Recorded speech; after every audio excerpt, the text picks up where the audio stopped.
Hello Dragon Crafters, this is Alex from Dragon Productions and welcome to yet another video. This time we'll be looking at my journey, my streaming journey of Baldur's Gate 3. Where do we begin with this one? Let's start with the obvious. It's Game of the Year for damn sure. It has been one of the most phenomenal games I've ever played in terms of the RPG genre, like absolutely fantastic. It's not 100% D&D, or Dungeons and Dragons, but it's, I believe, the closest things we can get to Dungeons and Dragons. The outcomes and the paths you can take, everything has been meticulously written out by the developers, and they made sure to include as many things as possible, as many routes as possible. It has been a fantastic time for this kind of game. But now, we're not talking here about Baldur's Gate itself, we're talking about my journey of Baldur's Gate 3. So, let's start from the beginning. I believe I clocked out in Baldur's Gate in total about 80 to 85 hours of stream time. So it's a lot of stream time, it's a lot of stream hours. Usually I would stream only on the weekends because I have a full-time job, so it's kind of hard to stream every day or more days than two. And some days I just couldn't be bothered, like I just want to rest, you know, it's how things go. So we've been playing Baldur's Gate on stream, I think, since November of 2023, and we finished it late June 2023. The reason I haven't uploaded this video is because Dawn Trail on, so I was full on just getting to Dawn Trail. Playing that, but I've decided to sit down and work on this video because it's something very important. These kind of videos are really important to me because they reflect not the game, but how we did it. Let's start now what my team was, what I was. I was playing as Eldarion, the wild magic sorcerer, and let me tell you, it's one of the worst main characters you will ever see in any kind of playthrough. And I didn't mean to. I really did not mean to do that, but it just turned out to be this way. Eldarion would die constantly, especially early game. He would die every single time. It became a meme. It literally became a goddamn meme.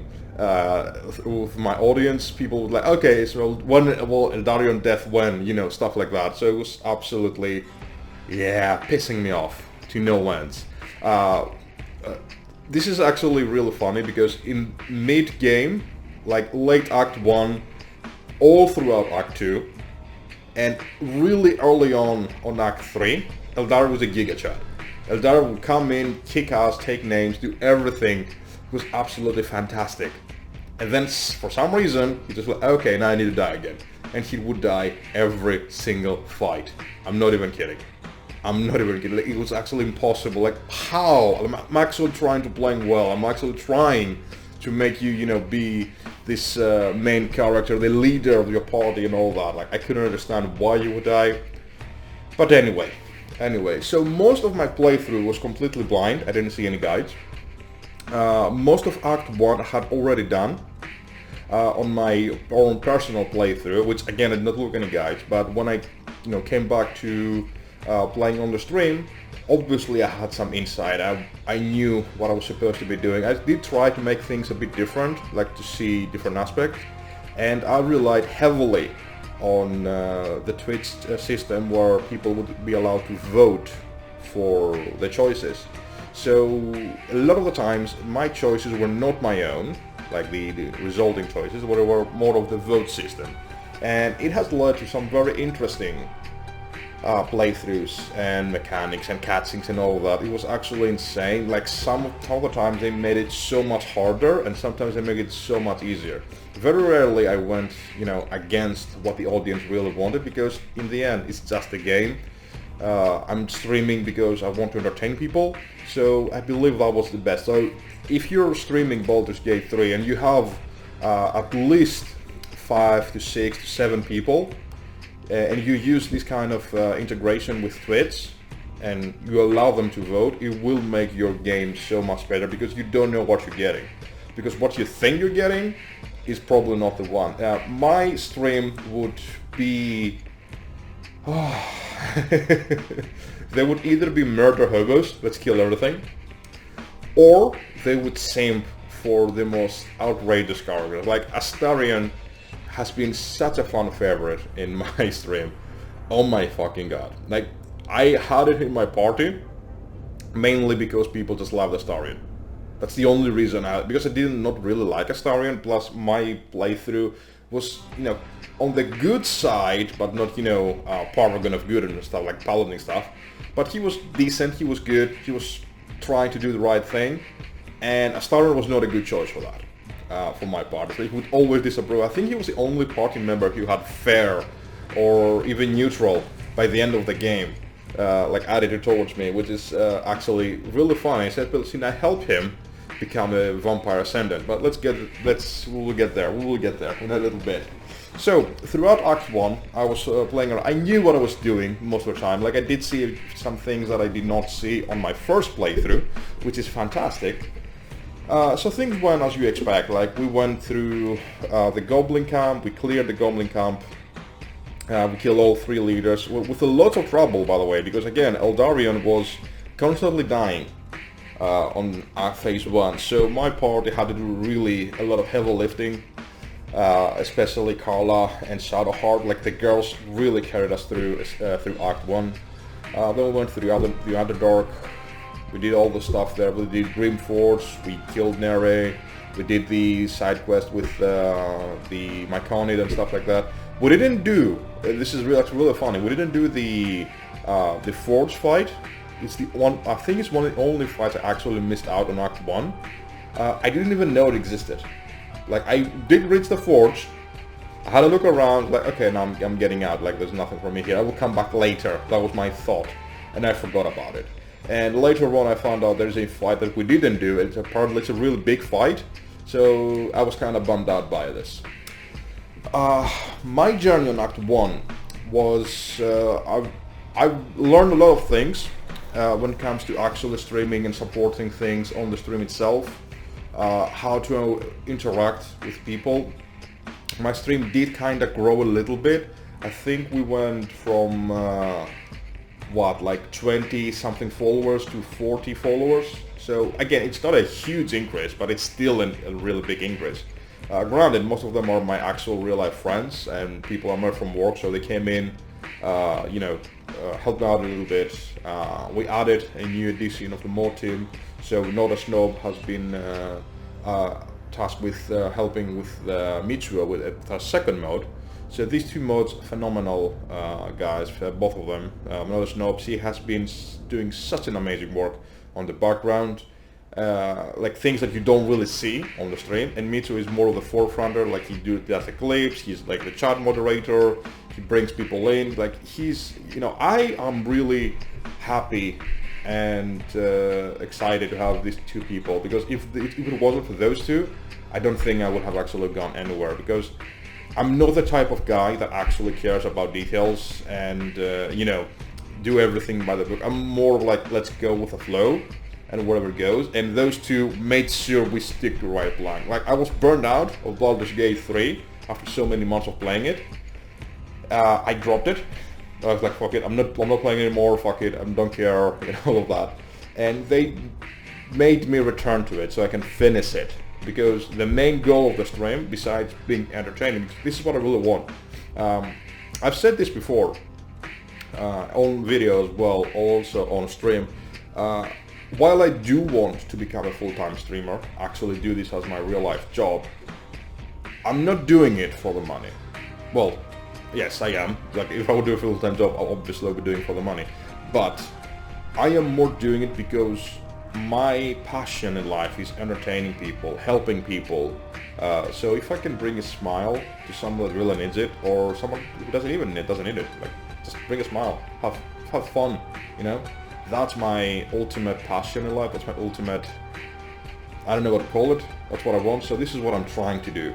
So let's not drag this any longer, so this is what I want to do, but also one of the main reasons I'm streaming is to clear out the backlog. I have a lot of games I need to clear out. Anyway, Act 1 went out as you would expect. Again, we're more wild magic. I'm playing all the origin characters, so Carla is my barbarian, Shadowheart is my cleric, Astarion is my rogue, stuff like that.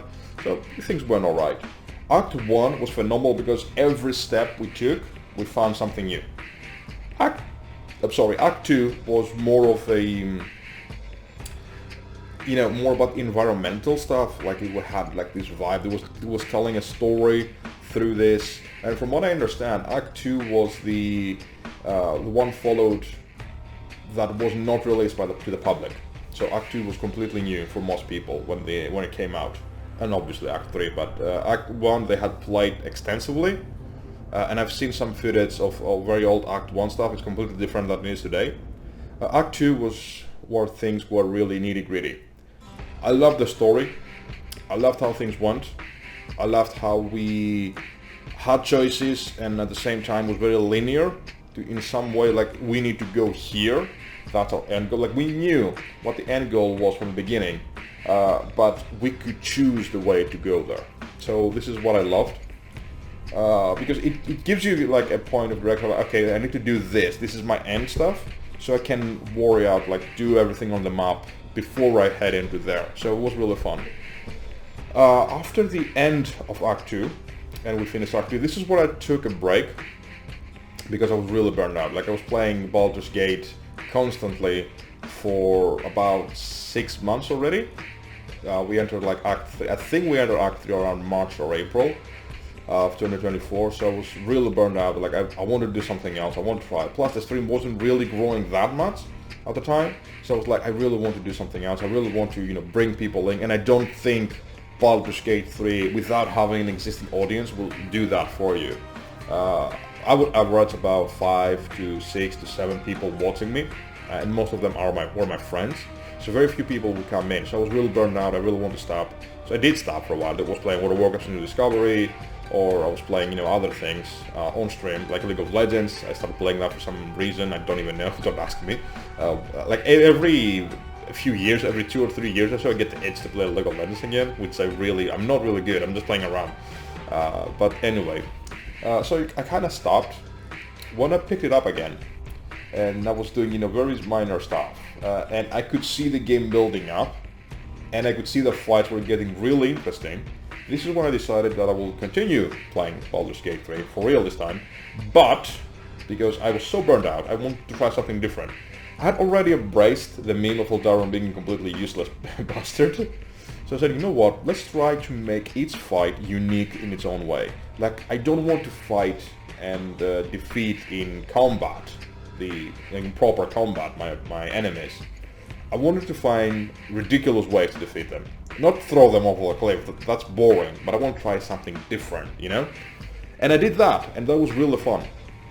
It was at the time where Eldaron said, you know, fuck you, I'm gonna die again constantly. My party was almost under-geared. Like, I paid no attention to gear whatsoever. I didn't care about that. They didn't have that good gear. Like, if I was playing properly, well, like I usually do, I would pay attention and I would make synergies and I would make combos or stuff like that. So I would be doing what I needed to do to actually, you know, clear the game in relatively ease, especially if you're playing normal, like, or playing balanced. So, you know, it's not hard. It's not hard at all. Even Tactician is not that hard. It's just a little bit harder, like enemies have a little more health, a few more abilities, and that's it. Honor mode is where the real stuff is, which I'm really hoping to get at some point very soon. So then I decided to do like that, like fight the enemies in a completely different way. For example, when I did the Vampire Ascendant fight, the Cazador fight, I was trying so hard to make it interesting. Unfortunately, I could not do it, so it just ended up like being an epic fight. But after that, this is what things like the Savarok fight I really enjoyed, because I was like, what can I do? What can I do to make this better? So I decided to use Dominate Mind on Savarok itself, which was like, I think was like a 30% chance of succeeding. It did succeed. It was dominated. She completely decimated the 3 helpers he had who were buffing him. After they died, they were buffing him. So when all of them died, like all of the mobs, all of the buffing enemies, they were killed. And that was only Savarok to fight. So I talked to him again. Apparently they didn't realize, like, okay, I just killed everything, or everyone's dead. Like, who are you? Why are you here? So we went into a fight again. Slavarok, which we defeated, which really is, because we had already so many summons. Also, pro tip, fun fact, the more summons you have, the easier the game will be. Like, you have no, even if it's like a level 1 mob, like a level 1 spiderling or whatever, it does make a huge difference. Trust me.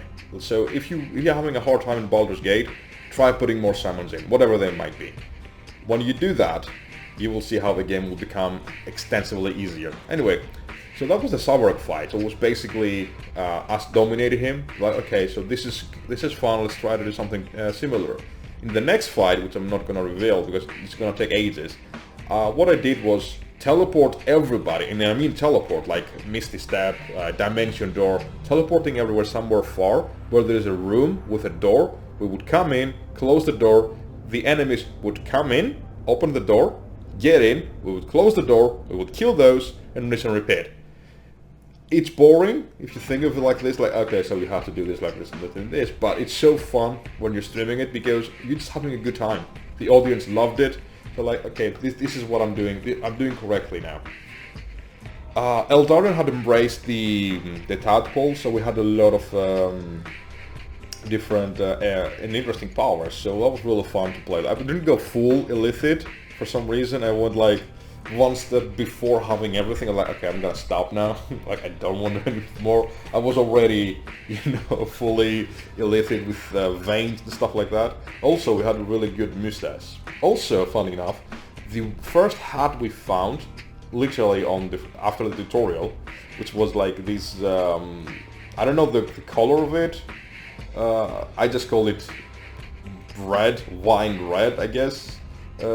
Bordeaux, as some would call it in France, or whatever. I never took off this hat. This hat has been inside my head. Well, outside of my head actually. Inside my head with a tadpole. I had this hat for the entirety of the game itself. It was actually fantastic. Anyway, moving on. I finished the game. I'm not gonna talk about the story on this video.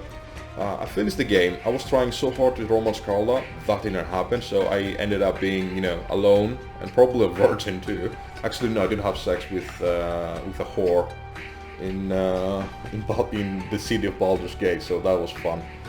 So my streaming journey, like, to summarize, because I've been dragging this way too long, my journey, what it was a phenomenal journey.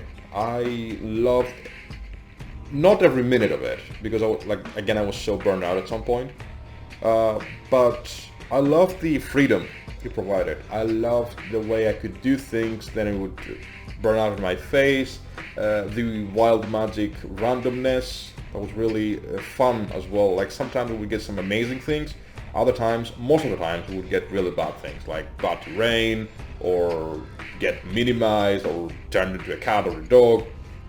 Yeah. Like, if you can see my swords from Baldur's Gate, you will understand what I mean. Like, there's sometimes like oh my fucking god, all the time. My stream did kind of grow a little bit, so it was a really great learning experience for myself. I've learned how to handle different people. I've learned how to interact better with my audience. So I believe Baldur's Gate has helped me grow a lot. I would add, and it's apparent now because I can see how quick I am now to respond to things in chat or in the audience. Now that I'm doing Dawn Trade, for example, I can see the difference. I can see how much I have grown, how much confident I am. I've stopped caring about being good, like, oh my god, I need to be good because I'm streaming, people are watching. I don't even care. Like, I never really did care about, because I was playing Dark Souls and I was constantly dying, so like, whatever, fuck it.